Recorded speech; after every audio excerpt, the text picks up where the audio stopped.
The board of a listed company does not do all its work in full board meetings. SEBI LODR mandates 4 specific committees, each with legally prescribed composition, responsibilities, and meeting frequencies. These are the Audit Committee, the Nomination and Remuneration Committee, the Stakeholder Relationship Committee, and the Risk Management Committee. Regulation 18 governs the Audit Committee Euro, arguably the most powerful committee on the board. Every listed entity in the top 1,000 must have an audit committee comprising at least 3 directors. 2/3 of the members must be independent directors. The chairperson of the audit committee must be an independent director and must be financially literate. The audit committee must meet at least 4 times a year, with a maximum gap of 120 days between 2 meetings. Every member of the audit committee must be able to read and understand financial statements. At least one member must have expertise in accounting or financial management. The company secretary acts as the secretary to the audit committee. The audit committee's responsibilities under Regulation 18(3) read like a charter of financial oversight. It must review the quarterly and annual financial statements before submission to the board, scrutinize intercorporate loans and investments, evaluate internal financial controls, review the findings of internal investigations, and discuss with the statutory auditors any significant observations. The audit committee also has the power to investigate any matter within its terms of reference. It has full access to the company's records, can seek information from any employee, and can obtain outside legal or professional advice at the company's expense. The committee can compel the CFO, the internal auditor, and the statutory auditor to attend its meetings. The audit committee must review the statutory auditor's independence and performance. Before recommending the appointment or reappointment of auditors, the committee must evaluate their qualifications, independence, and the effectiveness of the audit process. It must also pre-approve all non-audit services to ensure the auditor's independence is not compromised. Regulation 19 governs the Nomination and Remuneration Committee A Euros, the NRC. For the top 1,000 entities, the NRC must have at least 3 directors, all of whom must be non-executive directors, and at least 2/3 must be independent. The chairperson of the NRC must be an independent director. This ensures that board appointments and executive pay are not controlled by the executives themselves. The NRC's primary job is to identify persons who are qualified to become directors, recommend their appointment to the board, and formulate the criteria for evaluating the performance of every director. It must also recommend the remuneration policy for directors, key managerial personnel, and senior management. The remuneration policy must balance fixed and variable pay and must link performance to reward. The remuneration policy under Regulation 19 must contain specific elements, the criteria for determining qualifications, the positive attributes expected, and the independence criteria for independent directors. It must also state the ratio of remuneration of each director to the median employee remuneration A Euros, a transparency tool that exposes internal pay equity. Regulation 20 governs the Stakeholder Relationship Committee. Every listed entity with more than 1,000 shareholders or security holders must have this committee.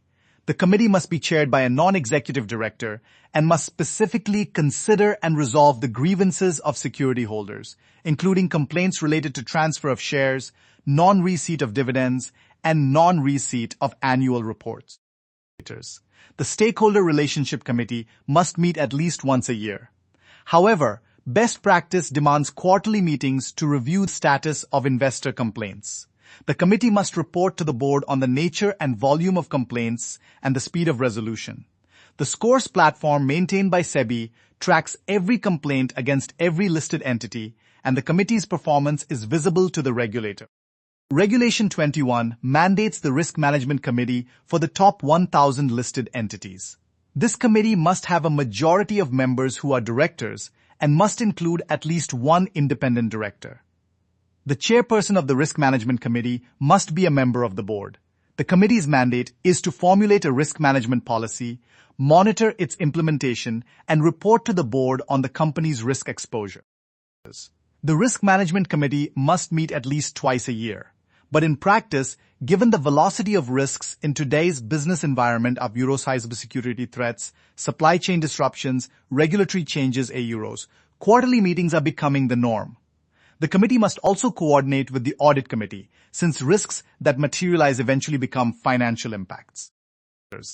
A critical matter in committee composition is the membership overlap rules. A director can serve on multiple committees, but LODR imposes limits. No director can be a member of more than 10 committees or act as chairperson of more than 5 committees across all listed entities. For Audit Committee and Stakeholder Relationship Committee, the limit is 7 memberships combined. Committee meetings under LODR have their own quorum requirements. For the Audit Committee, at least 2 members or 1/3 of the members are euro, whichever is higher are euro, must be present, and at least 2 independent directors must be present. For NRC and SRC, the quorum is 2 members or 1/3, whichever is higher. The minutes of every committee meeting must be recorded, circulated to all committee members, and placed before the next board meeting for the board's information. The committee minutes must capture not just the decisions made, but the discussions that led to them are euros, including dissenting views, if any. This is not just good governance. It is the primary evidence of director diligence in any investigation. Committee charters are mandatory under LODR. Each committee must have a written charter approved by the board that clearly defines its scope, responsibilities, and authority. The charter must be reviewed annually and updated when necessary. The charter must be disclosed on the company's website and referenced in the annual report. The vigilance mechanism euro, commonly called the whistleblower policy euro, must be overseen by the Audit Committee.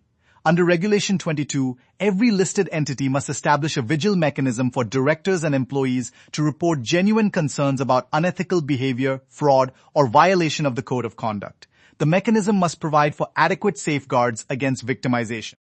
For the top 1,000 listed entities, the board must also constitute a corporate social responsibility committee under Section 135 of the Companies Act. While CSR is technically under the Companies Act and not LODR, the board's overall composition and committee framework under LODR integrates CSR governance. The CSR committee must have at least 3 directors, including at least 1 independent director.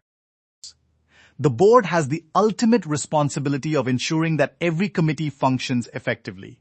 Under Regulation 4, the board must review the composition of each committee annually, assess whether the committees are fulfilling their charters, and take corrective action if a committee is not performing.